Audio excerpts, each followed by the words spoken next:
Pernah nggak sih kalian lagi butuh-butuhnya tempat tinggal, terus nemu satu tempat yang harganya murah banget, terlalu murah sampai nggak masuk akal. Kalian pikir itu keberuntungan, tapi gimana kalau harga murah itu harus dibayar dengan sesuatu yang lain? Sesuatu yang gak ternilai, yaitu ketenangan jiwa kalian. Halo Sobat Misteri, selamat datang kembali di channel kami. Malam ini, saya akan bawa kalian ke sebuah gang sempit di Yogyakarta, ke sebuah kos-kosan yang dari luar tampak biasa saja, tapi di baliknya ada sebuah rahasia yang akan membuat kalian gak berani tidur sendirian. Pastikan nonton sampai akhir, karena di akhir cerita, kalian akan tahu kenapa kamar nomor 7 selalu kosong. Bima menghela nafas lega saat melihat papan kayu usang bertuliskan, "Kos Putra Melati, kamar kosong." Setelah berhari-hari berputar-putar di Yogyakarta mencari tempat tinggal yang ramah di kantong mahasiswa baru sepertinya, akhirnya ia menemukan tempat ini. Letaknya di sebuah gang sempit di daerah Baciro, terjepit di antara rumah-rumah penduduk yang padat. Bangunannya tua, catnya sudah banyak yang mengelupas dan atapnya ditumbuhi lumut. Tapi harganya cuma 400.000 sebulan. Sangat murah untuk ukuran Jogja.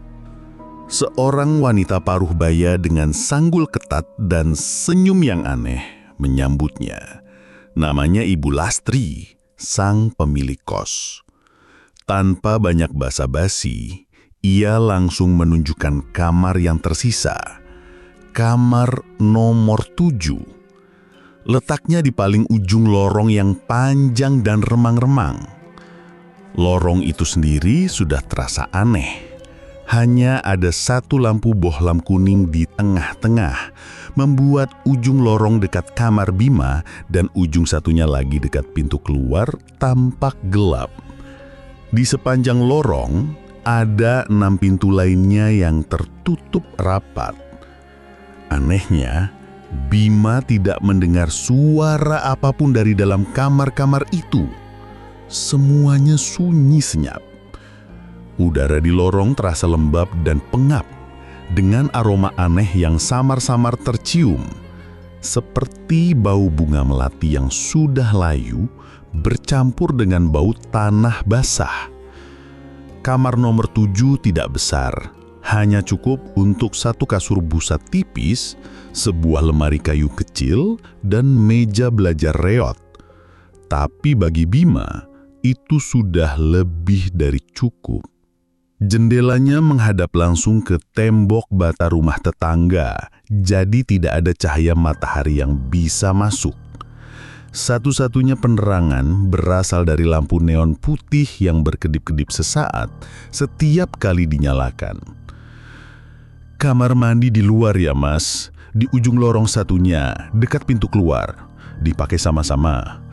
Satu lagi, di sini anak-anaknya tenang semua. Jadi kalau malam, tolong jangan berisik." Bima hanya mengangguk setuju. Ia terlalu lelah untuk memikirkan keanehan tempat itu. Malam pertamanya di kosan Melati berlalu tanpa gangguan.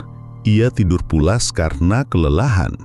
Namun, malam kedua adalah awal dari segalanya.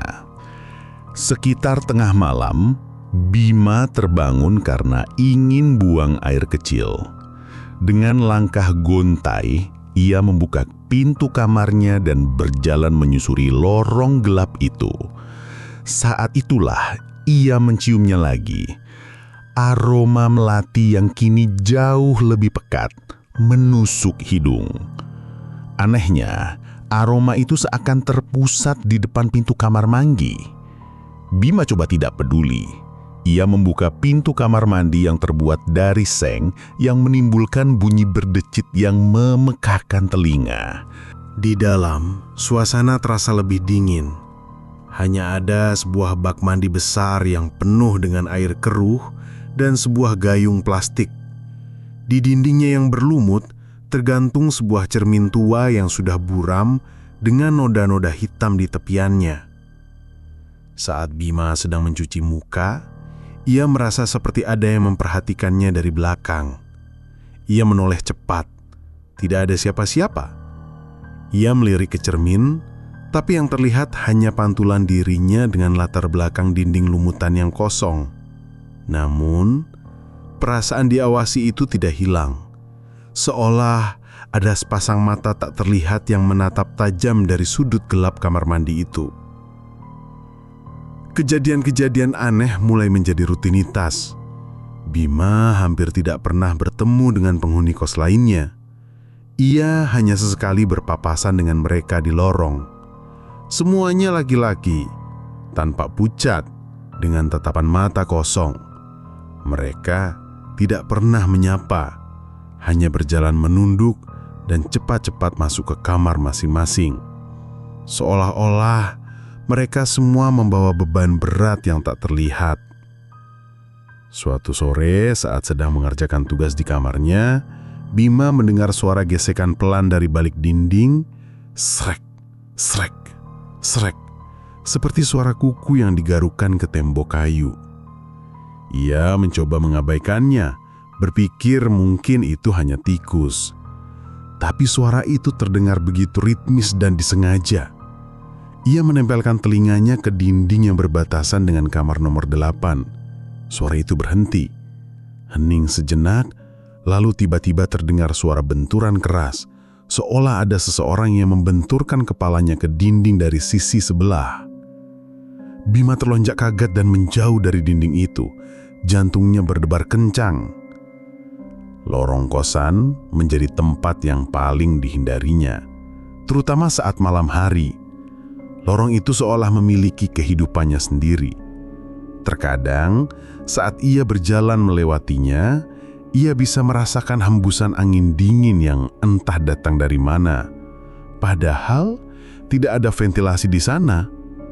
Lampu bohlam kuning di tengah lorong sering berkedip-kedip tanpa alasan, menciptakan bayangan-bayangan menari yang mengerikan di dinding. Bima sering merasa bahwa lorong itu terasa lebih panjang saat ia berjalan menuju kamarnya di ujung, seolah jaraknya sengaja direnggangkan oleh sesuatu yang tak kasat mata. Puncaknya adalah ketika ia mulai mendengar suara-suara. Bukan suara berisik, melainkan bisikan-bisikan lirih yang seolah terbawa angin. Kadang ia mendengar suara perempuan menangis tersedu-sedu dari arah kamar mandi. Setiap kali ia memberanikan diri untuk memeriksa, suara itu langsung hilang, dan kamar mandi itu kosong seperti biasa. Hanya bau melati yang tertinggal sebagai bukti. Karena penasaran, Bima mencoba bertanya pada seorang bapak penjual warung di mulut gang. Awalnya bapak itu enggan bercerita, tapi setelah didesak, wajahnya berubah serius. "Kamu ngekos di tempat Bu Lastri ya? Nomor berapa?" tanyanya pelan. "Nomor 7, Pak," jawab Bima. Bapak itu terdiam sejenak menatap Bima dengan pandangan kasihan. "Kalau bisa, cari tempat lain saja, Mas. Rumah itu nggak bener." Bapak itu kemudian bercerita. Katanya puluhan tahun lalu, sebelum menjadi kos-kosan, rumah itu milik sebuah keluarga Belanda. Setelah mereka pergi, rumah itu sempat kosong lama sebelum dibeli oleh keluarga Bu Lastri. Namun ada satu cerita yang terus beredar di kalangan warga sekitar. Cerita tentang seorang gadis bernama Anissa, penghuni kos pertama di sana. Ia bunuh diri di kamar mandi itu karena patah hati. Sejak saat itu katanya arwah Anissa tidak pernah pergi. Ia masih menunggu di sana. Katanya dia nggak sendirian, Mas. Dia ngajak teman-teman untuk menemaninya di sana. Bisik bapak itu. sebelum akhirnya menyuruh Bima untuk tidak membahasnya lagi. Bima yang pada dasarnya tidak terlalu percaya hal-hal goib, mencoba menepis cerita itu. Ia berpikir itu hanya tahayul orang kampung. Tapi malam itu, ia menemukan sesuatu yang membuatnya mulai meragukan logikanya sendiri. Saat sedang merapikan kasur busanya yang tipis, tangannya menyentuh sesuatu yang keras di bawahnya. Sebuah benda persegi yang tersembunyi di dalam robekan kecil di sarung kasur. Dengan hati-hati ia menariknya keluar. Itu adalah foto tua. Warnanya sudah pudar dan tepiannya menguning.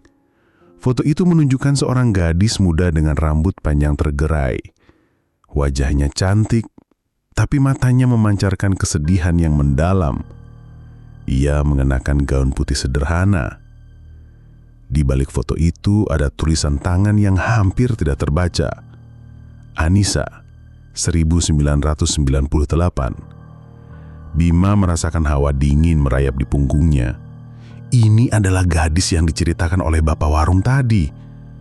Jadi cerita itu bukan sekedar omong kosong. Tanpa ia sadari, ia tidur di kamar yang mungkin pernah menjadi saksi bisu dari keputusasaan gadis ini. Ia meletakkan foto itu di atas meja belajarnya. Entah kenapa ia tidak tega membuangnya. Ia menatap wajah sedih di foto itu, merasakan sedikit iba. Malam itu, teror yang sesungguhnya mulai. Sejak menemukan foto Anissa, suasana di kamar nomor 7 berubah drastis. Jika sebelumnya hanya terasa angker, kini terasa personal. Bima merasa seolah ia tidak lagi sendirian di kamar itu. Kehadiran sesuatu yang lain menjadi begitu nyata, begitu pekat.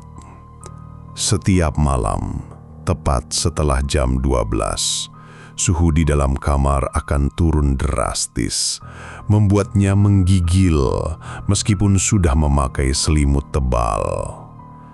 Ia mulai mengalami mimpi buruk yang sama setiap malam.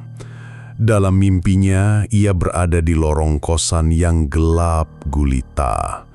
Ia berjalan tanpa tujuan, memanggil-manggil nama yang tidak ia kenali. Lalu, dari ujung lorong, di depan pintu kamar mandi, ia akan melihat siluet seorang perempuan bergaun putih.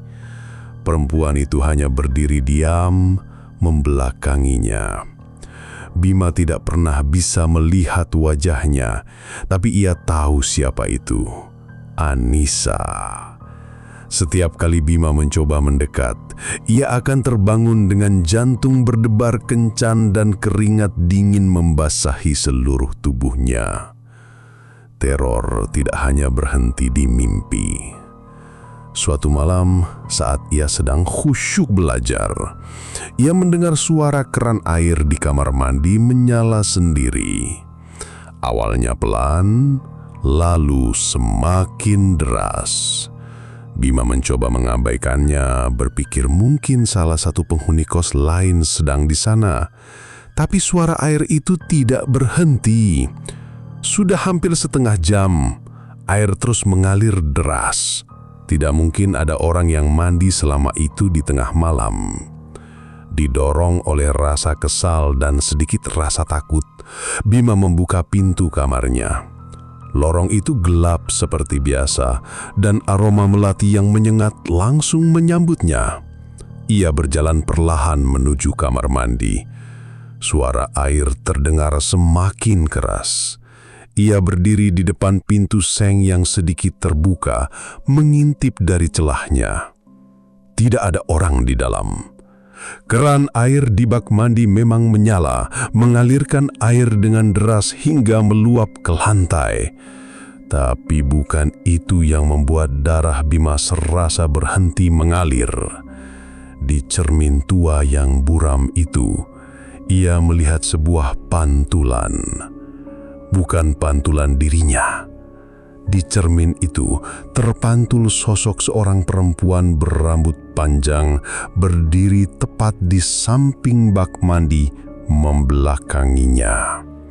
Perempuan itu mengenakan gaun putih yang sama seperti di foto. Bima membeku di tempat. Ia tahu jika ia mendorong pintu itu lebih lebar, ia tidak akan melihat siapa-siapa di dalam. Sosok itu hanya ada di dalam cermin. Jantungnya serasa mau copot. Ia tidak berani bergerak, bahkan untuk bernapas. Perlahan, sosok di cermin itu mulai menoleh. Bima tidak menunggu lebih lama. Ia berbalik badan dan lari berterit-berit masuk ke kamarnya, membanting pintu dan menguncinya. Ia menyandarkan tubuhnya di pintu, gemetaran hebat. Malam itu ia tidak tidur, hanya duduk di sudut kamar sambil memeluk lututnya hingga pagi menjelang. Keesokan harinya, Bima memutuskan ia harus pindah. Ia tidak sanggup lagi. Ia menemui Ibu Lastri di rumahnya yang terletak di depan bangunan kos. "Bu, saya mau pindah," kata Bima berusaha terdengar setenang mungkin. Ibu Lastri menatapnya dengan tatapan yang sulit diartikan. Senyum anehnya tidak pernah lepas dari wajahnya. "Kenapa Mas Bima? Ndak betah ya? Padahal di sini tenang loh." "Bukan begitu, Bu. Saya merasa tidak cocok saja," jawab Bima, tidak berani menceritakan apa yang ia alami. Ibu Lastri tertawa kecil. Suara tawanya terdengar serak dan aneh. Semua yang tinggal di kamar nomor 7 juga bilang begitu. Awalnya betah, lama-lama ndak cocok. Perkataan itu membuat bulu kuduk Bima berdiri. Jadi bukan hanya dia. "Ya sudah, kalau memang mau pindah. Tapi uang kosnya tidak bisa kembali ya," kata Ibu Lastri enteng. Bima tidak peduli dengan uangnya. Ia hanya ingin segera pergi dari tempat terkutuk itu. Ia kembali ke kamarnya untuk berkemas. Saat memasukkan buku-bukunya ke dalam tas, matanya tertuju pada foto Anissa di atas meja. Entah didorong oleh apa, ia mengambil foto itu dan memasukkannya ke dalam dompet. Mungkin rasa iba, atau mungkin ia merasa ada ikatan aneh antara dirinya dengan gadis malang itu. Saat ia menyeret tasnya keluar dari kamar, ia berpapasan dengan salah satu penghuni kos di lorong, pria kurus, pucat yang sama seperti biasa. Tapi kali ini, pria itu berhenti dan menatap Bima. Tatapannya kosong, tapi Bima melihat ada semacam permohonan di matanya. Pria itu membuka mulutnya seolah ingin mengatakan sesuatu, tapi tidak ada suara yang keluar. Bibirnya hanya bergerak tanpa suara sebelum akhirnya ia menunduk dan berjalan cepat masuk ke kamarnya. Bima merasa semakin aneh. Mereka semua seolah terpenjara di tempat ini. Beberapa hari setelah pindah ke kosan baru yang lebih ramai dan normal, Bima mulai merasa tenang. Tidak ada lagi mimpi buruk, tidak ada suara aneh, tidak ada bau melati. Ia hampir berhasil meyakinkan dirinya bahwa semua yang terjadi di kosan melati hanyalah buah dari imajinasinya yang terlalu lelah. Hingga suatu malam, ia menerima telepon dari nomor yang tidak dikenal. "Halo?" sapa Bima. Tidak ada jawaban. Hanya terdengar suara gemerisik seperti sinyal yang buruk. Bima hendak menutup teleponnya, tapi kemudian ia mendengar sesuatu. Suara perempuan menangis terseduh-seduh di seberang sana. Suara tangisan yang sangat ia kenal. Suara yang sering ia dengar dari kamar mandi di kosan lama. "Siapa ini?" tanya Bima. Jantungnya mulai berdebar lagi. Tangisan itu berhenti, digantikan oleh sebuah bisikan lirih yang membuat sekujur tubuhnya merinding. "Kenapa kamu pergi?" Bima langsung mematikan teleponnya dan melempar ponselnya ke kasur. Ia mencoba meyakinkan diri bahwa itu hanya telepon iseng. Tapi ia tahu, di lubuk hatinya yang paling dalam, ia tahu siapa penelpon itu. Teror ternyata tidak berhenti meski ia sudah pindah. Sosok itu mengikutinya. Malam harinya saat ia sedang di kamar mandi kosan teleponnya, ia melirik ke cermin. Untuk sepersekian detik, ia bersumpah melihat bayangan seorang perempuan bergaun putih berdiri di belakangnya. Ia menoleh ketakutan. Kosong. Tidak ada siapa-siapa. Tapi aroma melati yang samar mulai tercium lagi. Bima sadar, ini bukan lagi tentang kosan angker. Ini tentang dirinya. Sesuatu telah terikat padanya. Mungkin sejak ia menemukan foto itu. Mungkin arwah Anissa merasa Bima adalah satu-satunya orang yang memperhatikannya, yang merasakan penderitaannya. Dan kini, arwah itu tidak mau melepaskannya. Rasa takut yang luar biasa mendorong Bima untuk melakukan sesuatu yang tidak pernah ia pikirkan sebelumnya. Ia harus kembali ke kosan Melati. Bukan untuk tinggal, tapi untuk mencari jawaban. Ia harus tahu apa yang sebenarnya terjadi pada Anissa dan mengapa arwahnya begitu terikat pada tempat itu. Dan sekarang, padanya. Ia merasa satu-satunya cara untuk menghentikan teror ini adalah dengan menghadapi sumbernya secara langsung. Ia harus mengungkap rahasia gelap yang disembunyikan di balik dinding-dinding tua kosan Melati. Dengan jantung yang berdebar tak karuan, Bima kembali ke gang sempit di daerah Paciro. Hari sudah menjelang maghrib dan langit jingga membuat suasana di sekitar kosan Melati terasa semakin suram. Ia tidak berniat menemui Ibu Lastri, tujuannya hanya satu, mencari tahu apapun yang bisa ia temukan tentang Anissa, berharap itu bisa memberikannya petunjuk untuk lepas dari teror ini. Ia menunggu hingga suasana gang benar-benar sepi. Dengan nekat, ia melompati pagar samping yang tidak terlalu tinggi dan mendarat di halaman belakang kosan yang lembab dan penuh ilalang. Dari sana, ia bisa melihat lorong kosan melalui jendela-jendela kecil di bagian atas. Suasananya masih sama, remang-remang dan menakutkan. Ia berjalan mengendap-engendap menyusuri sisi bangunan, mencari celah untuk masuk. Perhatiannya tertuju pada sebuah jendela tua di bagian paling belakang dekat dengan area kamar mandi. Kayunya sudah lapuk. Dengan sedikit usaha, ia berhasil mencongkelnya hingga terbuka. Ia masuk ke dalam sebuah gudang kecil yang pengap dan berdebu. Dari gudang itu ada sebuah pintu yang langsung terhubung ke ujung lorong tepat di seberang kamar mandi. Lorong itu terasa lebih dingin dan lebih senyap dari yang ia ingat. Bau melati dan tanah basah begitu pekat, seolah sumbernya ada di sini. Bima berjalan perlahan. Langkahnya nyaris tak terdengar. Ia melewati kamar nomor 7, kamarnya dulu, yang kini pintunya tertutup rapat. Ia terus berjalan hingga sampai di depan kamar mandi. Pintunya sedikit terbuka, persis seperti saat ia terakhir kali kabur dari sana. Dorongan aneh membuat ia melangkah masuk. Di dalam tidak ada yang berubah. Bak mandi keruh, cermin buram, dan dinding berlumut. Tapi kali ini, ia merasakan sesuatu yang berbeda. Sebuah energi kesedihan yang begitu kuat, begitu menyesakan. Perhatiannya tertuju pada sesuatu di lantai, di sudut dekat bak mandi. Sebuah ubin yang warnanya sedikit berbeda dan terlihat lebih baru dari yang lain. Seolah pernah dibongkar dan dipasang kembali. Rasa penasaran mengalahkan rasa takutnya. Ia berjongkok dan mencoba mengungkit ubin itu dengan kunci motornya. Ternyata tidak terlalu sulit. Ubin itu terangkat, menampakkan lubang kecil di bawahnya. Di dalam lubang itu, terbungkus kain putih yang sudah kusam, ada sebuah kotak kayu kecil. Tangan Bima gemetar saat mengambilnya. Ia membuka kotak itu perlahan.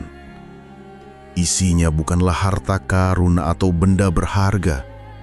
Di dalamnya hanya ada setumpuk surat yang sudah menguning dan sehelai kain kecil dengan noda darah yang sudah menghitam. Bima mengambil salah satu surat dan membacanya di bawah cahaya remang dari lorong itu. Tulisan tangannya sama persis dengan yang ada di belakang foto Anissa. Surat-surat itu berisi curahan hati Anissa, tentang cintanya yang dikhianati, tentang kehamilannya yang tak diinginkan, dan tentang rasa putus asa yang membawanya pada keputusan tragis. Namun ada satu hal yang membuat Bima terkejut. Anissa tidak bunuh diri. Di surat terakhir, ia menulis bahwa ia dipaksa untuk menggugurkan kandungannya oleh seseorang. Prosesnya dilakukan secara diam-diam di kamar mandi itu. Namun terjadi pendarahan hebat. Ia ditinggalkan begitu saja hingga meninggal kehabisan darah. Jasadnya kemudian dikubur secara sembunyi-sembunyi agar tidak ada yang tahu. Dan orang yang memaksanya, yang meninggalkannya mati, adalah pemilik kos itu sendiri, Ibu Lastri. Tiba-tiba Bima mendengar suara langkah kaki mendekat. Ia panik, cepat-cepat memasukkan kembali kotak itu ke dalam lubang, menutupnya dengan ubin, dan bersembunyi di dalam salah satu bilik toilet yang gelap. Pintu kamar mandi berdari terbuka. Sosok Ibu Lastri masuk, tapi penampilannya malam ini berbeda. Wajahnya pucat pasi, matanya cekung, dan senyum anehnya tampak lebih mengerikan. Ia berjalan ke tengah kamar mandi, menatap lurus ke arah cermin buram. "Kenapa kamu terus mengganggu, Nisa? Bukankah sudah tenang di sana?" gumam Ibu Lastri pada cermin, seolah sedang berbicara dengan seseorang. Anak-anak kos jadi tidak betah. Satu persatu pergi, sama seperti dia. Jantung Bima serasa berhenti berdetak. Dia yang dimaksud Ibu Lastri pastilah dirinya. "Kamu pikir dengan mengikutinya rahasia ini akan terbongkar?" lanjut Ibu Lastri, kini suaranya terdengar lebih marah. "Tidak akan. Semua sudah kukubur dalam-dalam, sama seperti jasadmu." Saat itulah Bima menyadari kebenaran yang mengerikan. Para penghuni kos yang pucat dan pendiam itu bukanlah manusia. Mereka adalah arwah penasaran lain. Mungkin korban-korban sebelumnya yang juga dibuat tidak betah oleh Anissa. Atau mungkin arwah yang sengaja dipelihara oleh Ibu Lastri untuk menjaga tempat itu tetap angker dan murah sehingga tidak ada yang curiga. Kosan Melati adalah sebuah penjara bagi arwah-arwah tersesat. Tiba-tiba lampu di lorong berkedip kencang, lalu padam. Suasana menjadi gelap total. Dari dalam bilik toilet, Bima mendengar suara Ibu Lastri menjerit, diikuti suara benturan dan rintihan, lalu hening. Bima menunggu dalam kegelapan, tidak berani bergerak. Beberapa menit kemudian, ia mendengar suara langkah kaki lagi. Tapi kali ini berbeda. Sangat pelan, diselingi suara seretan.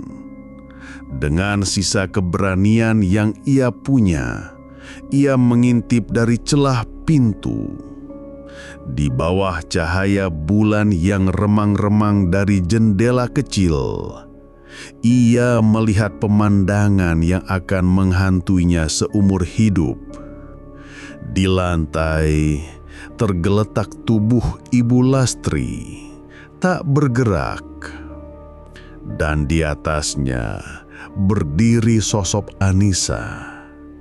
Kali ini Bima bisa melihatnya dengan jelas, bukan hanya di cermin. Wajahnya pucat dengan mata hitam legam yang kosong, rambutnya tergerai menutupi sebagian wajahnya, dan gaun putihnya basah oleh sesuatu yang gelap.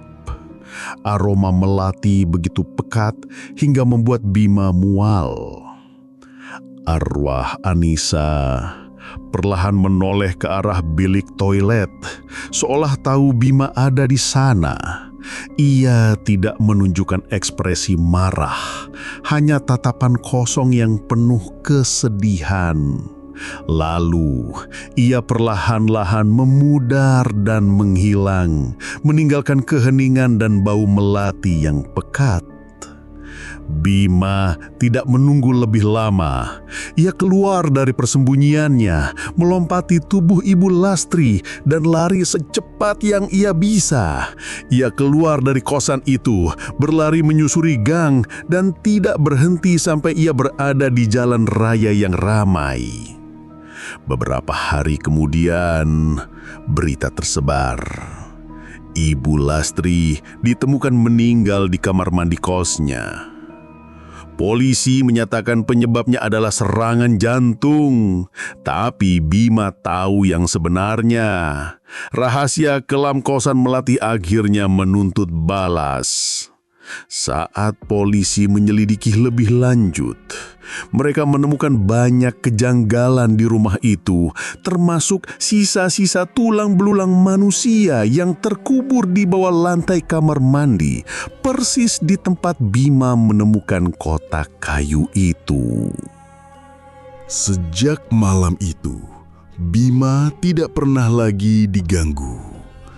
Tidak ada lagi mimpi buruk, telepon misterius, atau penampakan di cermin.